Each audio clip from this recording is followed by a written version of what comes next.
Guys, ganito yung tsura nung pasinaya sa labas. Ganito yung turnover. Ganito mismo yung ito turnover sa inyo. Ayan. Row townhouse. Pilipin natin yung ano, yung isang pinturo na nakabukas. Para makita natin yung loob. Ayan. Ganito yung harap. Pasukin natin, guys. Pagpasok natin, makikita natin ang hagdanan dito sa bandang kaliwa. Ayan. Dito sa kanan, ang receiving area, ang lababo, at yung CR. Kasama ata magandang babae.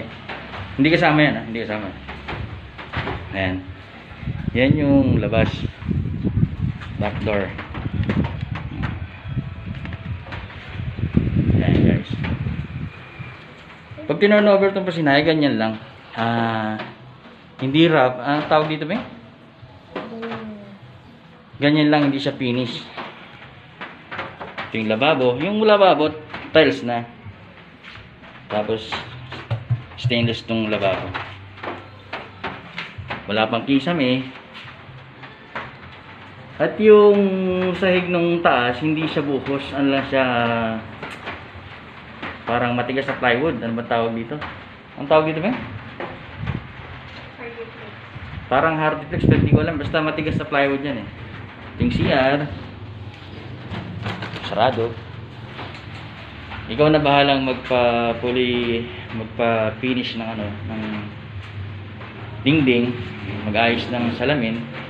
Pag sa'yo na to, syempre. Maglagay ng kisame. Ito, may space pa rin sa baba ng hagdanan. Pwede ka maglagay ng kung anong gusto mo dyan. Sakitin natin, guys, yung taas. Yan ang tsura. Itong bakal na to, ganito rin yung ano, ang turnover. Gusto ko ano yung nakikita nyo dito, guys, ganito yung turnover. Yan, meron siyang salamin para sa liwanag. Yan, guys, bakal yan. Yan mismo yung turnover. Yan. Ito yung taas.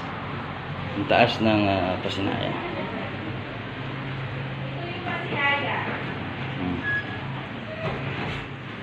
Ganito mismo.